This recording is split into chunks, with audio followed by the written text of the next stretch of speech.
ओम शांति। समय का महत्व समझें और समय का बेस्ट प्रयोग करें।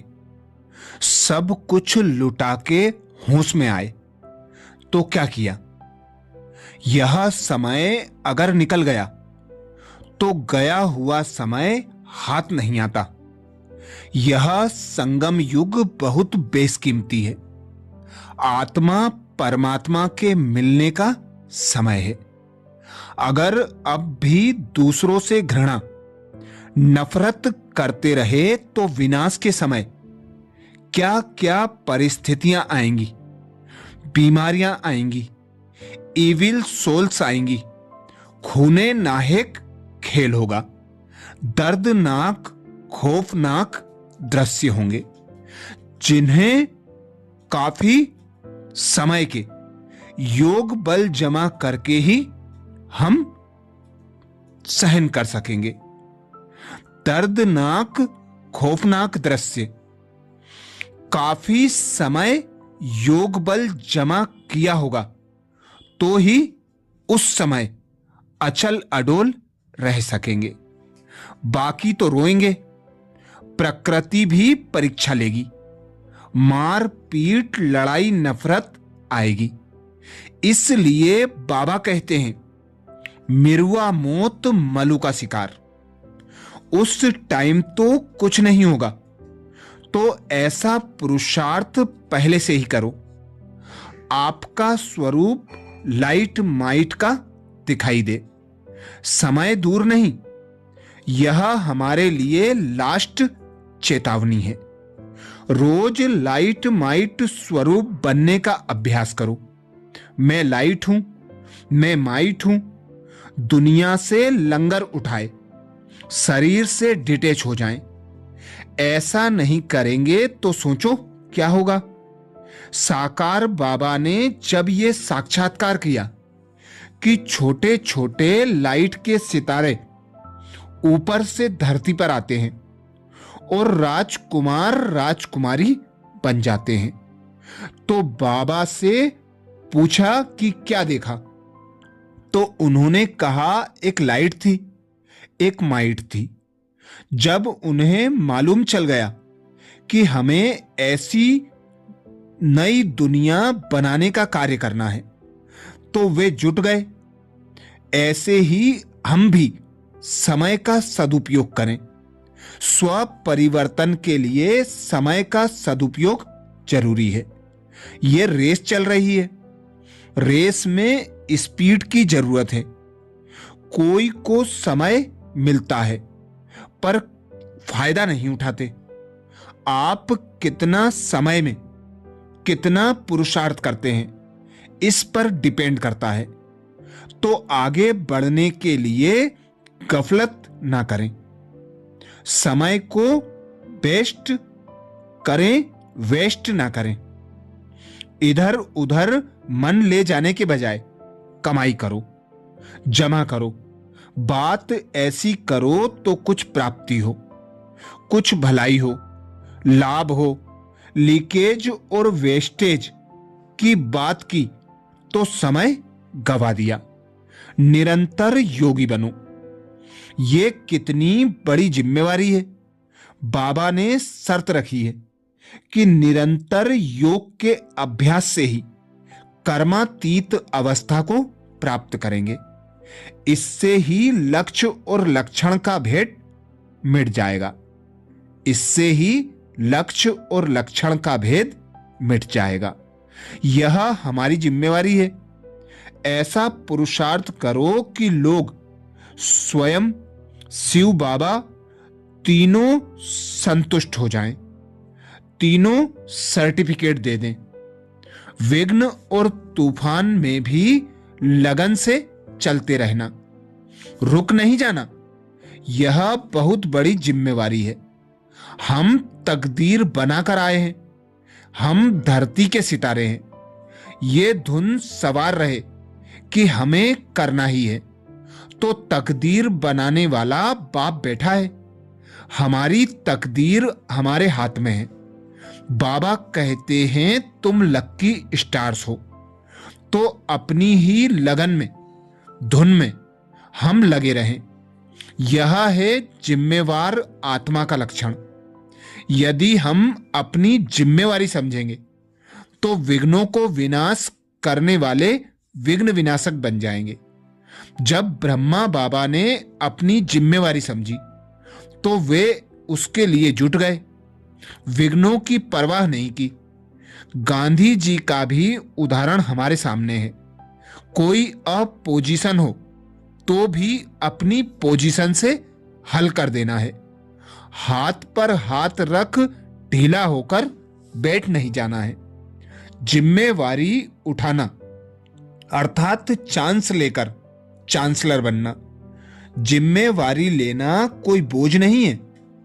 कोई भी काम देता है तो फट से स्वीकार कर लो और कहो कि आगे मार्गदर्शन से मैं जरूर करूंगा, लेकिन दाल बनाने की जगह दलिया ना बना दो। काम ले लो फिर ढंग से ना करो, यह नहीं। ठीक ढंग से ना करने से दूसरों पर खराब असर पड़ता है। जिम्मेवारी माना काम लेकर संवारना, ना कि बिगाड़ना। आदि मध्य अंत सोचकर, परिणाम सोचकर, सफलता सोचकर जिम्मेवारी लेना है। कोई भी काम ढंग से करना है, समय पर करना है, सफलता पूर्वक करना है। कुछ भी हो जाए पूरा करना है। बाबा ने हमें सृष्टि चक्र और कल्प वृक्ष का ज्ञान देकर बताया कि तुम 63 जन्मों से देह अभिमानी बन गए और देह अभिमान में रहकर कार्य कर रहे हो। अभी तुम्हें देवी देवता बनना है, सर्व धर्म की आत्माओं को प्रेरणा देनी है। हमने देह भान में रहकर ऐसे संस्कार बना लिए जिससे दुखी और अशांत बन गए। अभी हमारी जिम्मेवारी है कि हम जन्म जन्मांतर का बोझ समाप्त करें और पुराने तमोप्रधान संस्कारों को परिवर्तन करें।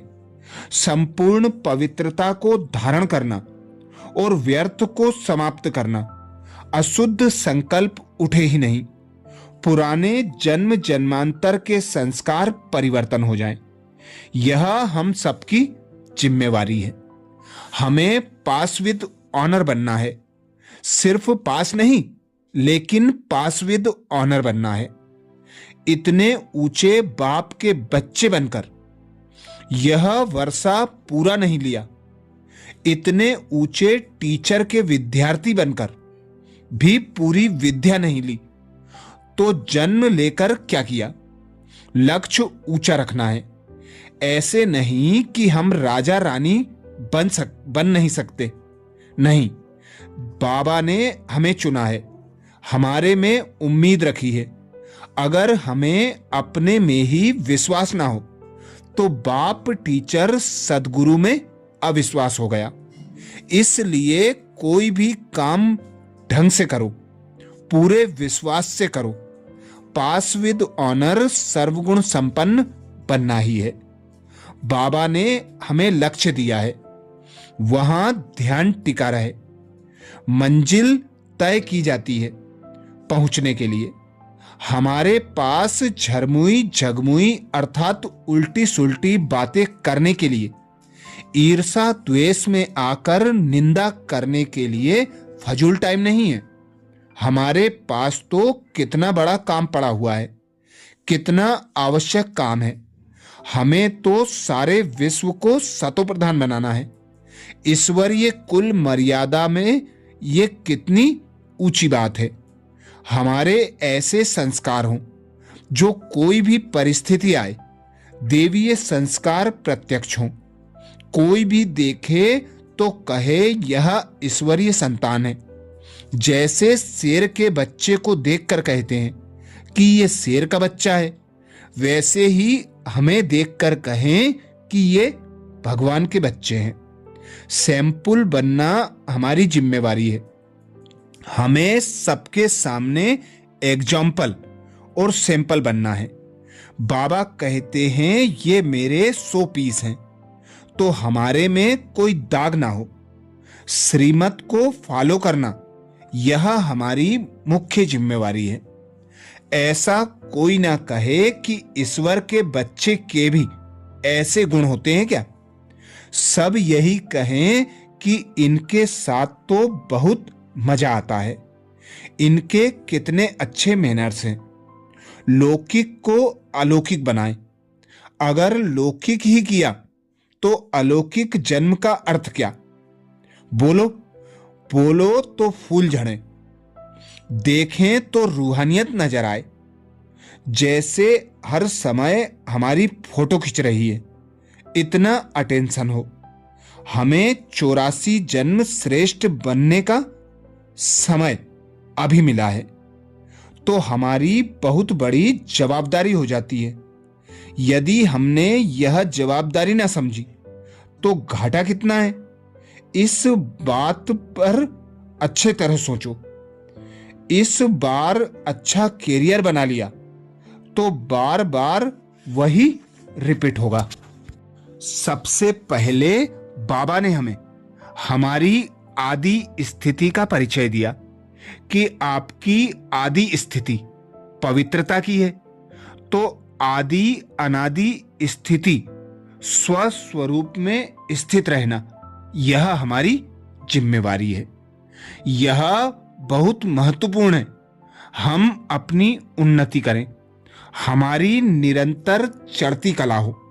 बाबा हमेशा कहते हैं कि विश्व सेवा से पहले हम स्वयं की स्टेज बनाएं। आम तौर पर लोग औरों को शिक्षा देते रहते हैं, पर उसका कोई प्रभाव नहीं होता। बाबा कहते हमें स्वयं को बदलना है, बदला नहीं लेना है, बदल कर दिखाना है। समय से पहले जिम्मेवारी निभाना है। अच्छा, ये थे जगदीश भाई जी के अनमोल वचन। ओम शांति।